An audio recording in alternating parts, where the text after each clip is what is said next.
It's my feel-good breakfast show. Welcome back. Thank you so much for staying tuned in as we continue our health chats, being a Tuesday. Now, every year on this day, the 17th of April, or a few days past, World Haemophilia Day is recognized, not only about raising awareness, but it also brings the haemophilia community together and provides a platform to discuss other inherited bleeding disorders, something that we're going to do this morning. And this morning, medical doctor and clinical hematologist, Dr. Shahroch Nahrwar, joins us in studio to tell us more about this condition. And if you have any questions for the good doctor, please give us a call, 021 110 5552. We'd love to hear from you and get your perspective this morning. Doctor, very good morning. Thank you so much for joining us. And the public? I suppose a good place to start would be with a description of what haemophilia actually is. Can you describe what the disorder actually is? So haemophilia comes from the Greek word hemo means blood and philia means to love. So these people love blood. So where does it come from? It's a bit of a morbid connotation, but it means basically that back in the time where we didn't have treatment for these conditions, which are bleeding disorders, which are genetic bleeding disorders, so in other words, you're born with it and you inherit it from your mother. So it's an X-linked chromosome recessive gene. So in other words, the healthy gene in the mother will overwhelm or will dominate the unhealthy gene, and the mother won't have the disease. But now if the mother has got a boy, he gets the Y chromosome from the father. If she has got the disease on her X chromosome, then this boy will inherit this disease. So that is what we call recessive. Now, unfortunately, back in a time where there was no clotting factors available, with other words, treatment for these conditions, then these children would die early. These boys would die early and they would exsanguinate, they would bleed to death. So that was usually their lifespan from young teens to early 20s and not beyond that. While now, with the treatment that we've got, at least when we have diagnosed the boy with the condition and we intervene early, then the boys have a reasonable normal lifespan. Wow. So that has changed quite a bit in modern times. Are there different forms of haemophilia? Does it come in different guises? Yeah, so the haemophilia A, which is the most common one, look, we are talking about rare diseases in general. So the frequency is about 1 in 5,000 new boys that are born that get haemophilia A, where they lack factor VIII, which is an extremely important and central clotting factor. Then we have got haemophilia B, which is much rarer, say 1 in 30,000 newborns, boys, also X-linked, so also passed on by the mother lineage. Interestingly, Queen Victoria, she was a carrier of the haemophilia B gene. And so she got quite a bit of offspring and lots of grandchildren that got the disease and died early in their lives. Obviously being that time, yeah. Yeah, and obviously there was that time no treatment available for these children. I suppose a lot of parents out there will be thinking, what are the signs to look out for? How do we know? You mentioned early detection being vital for increasing lifespan. What do we need to know? Yeah, so unfortunately in South Africa, we probably miss about half of all boys that have got this condition. The reason for that is probably partially awareness, but also economic constraints. I mean, we can't diagnose. The mothers often are not aware of their family tree, which I think is an important part of your history, family history.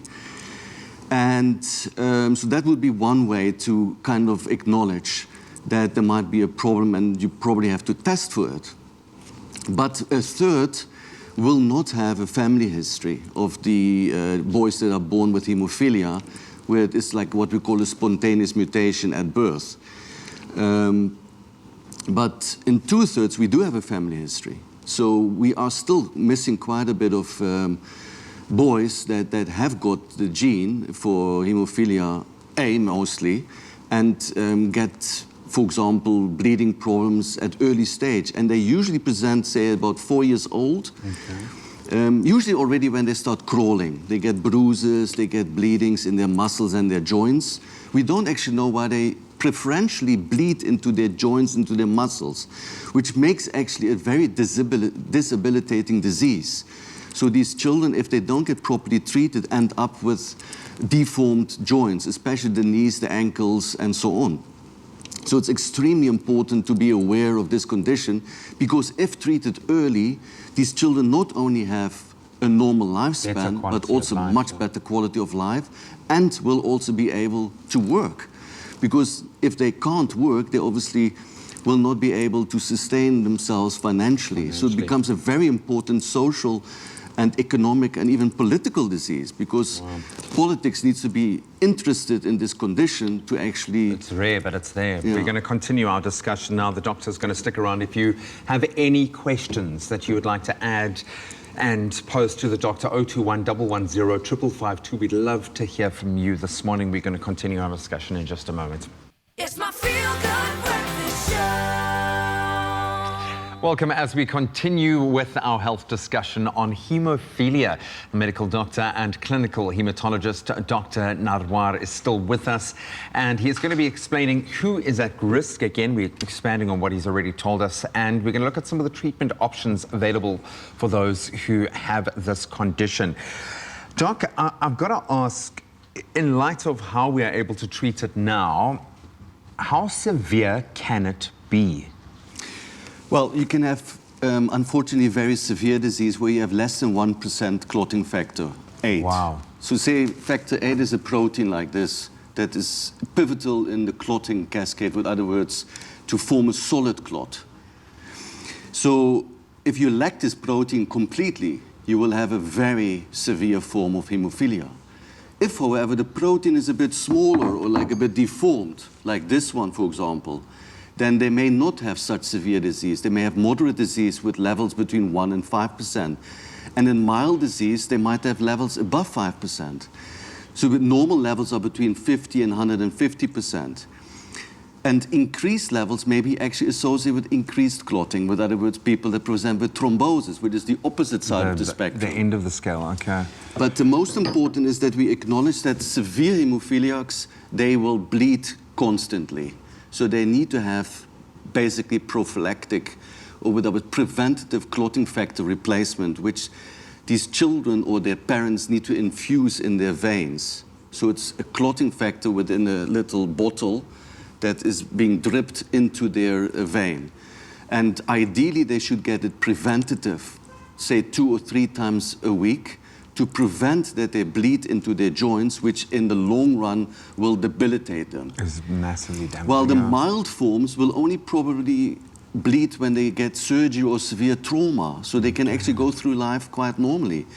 And what is also quite interesting, they have found in cost-restrained countries like India, where you haven't, for example, enough factor available to treat these children, that other non-pharmacological measures, for example, improving your muscle strength to increase your joint stability, has a huge impact on bleeding events into these joints. Okay. So that is extremely important, that hemophiliacs should avoid contact sports like rugby and football, but they should, on the contrast, they should rather focus on muscle strengthening, power training, joint stabilizing exercises. How do you go about diagnosing where someone sits on this scale? Is that a complicated process? How difficult is it to know where a person sits in this kind of risk spectrum?